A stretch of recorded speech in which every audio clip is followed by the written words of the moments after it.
My name is Arpito Tiel, farm manager, Penta Flowers, in charge of production.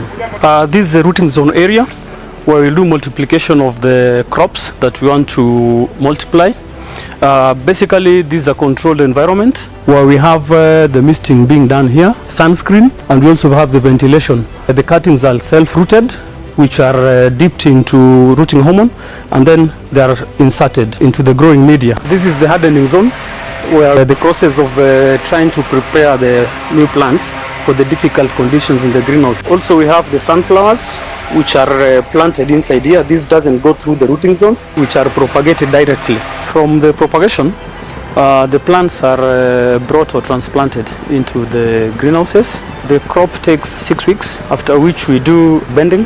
Bending is basically making sure that we lay the first mother stems of the crop so that we increase the amount of green leaves that are exposed to sunlight for photosynthesis. We bend and remove all the excess and exportable material so that the stem that is remaining that needs to be exported is of good quality. Pest control is a very important aspect in the greenhouse, because the aim is to produce and export a crop that is clean and free from pests and diseases. So we have a team of scouters whose responsibility is to come into the greenhouse and monitor for pests and diseases. It is important to note that we have a lot of biological interventions that are in place, and this basically minimizes the use of chemicals in the farm. In between the bending, it takes another 45 days before you start harvesting the bottom shoots.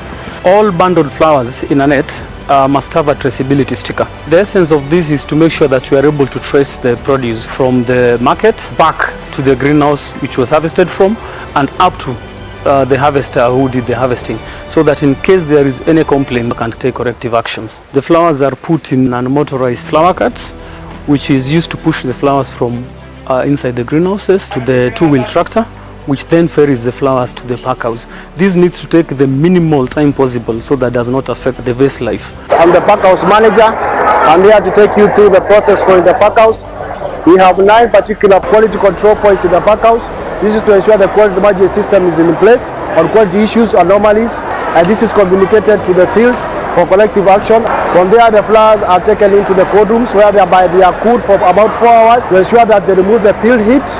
And then from there, the processes start. The sorters are supposed to check out the flowers which have issues in terms of damages, pests and diseases. And most important is the FCM cases that we have witnessed, which is a quarantine pest in Europe. And for that reason, we are putting that line of defense to avoid any FCM or helicobacter passing through our systems and having interception in Europe. After that, the flowers are sized. The defoliators are being instructed at what time they're supposed to defoliate. From there, the flowers are taken to the bunches. The bunches normally do bunches of 5, bunches of 10, bunches of 15, and bunches of 20. We have a lot of flowers in our company. As you can see, this is Capidium. This is yellow, which is called Sandai. That's the ferreted line. Also, we have 50 centimeter ferreted line. This is Berarose. It's called Berarose. It's a ferreted line also. As we move, we have also 60 centimeter. You can see as you can see, the length it's long. It's a 60 centimeter line. When they are bunched, they look like this one. As you can see, it is a 60 centimeter order.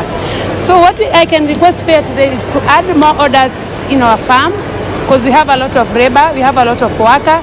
From that point of processing, we come to the end line position where we do the final value addition to the flowers, where we put in our sleeve there, we put in our flower, and after that, that is when we move all the flowers over to the other end, which is supposed to be the packing area, and then to the cold room. After cooling overnight, the flowers are dispatched the next day using a refrigerated truck to the airport.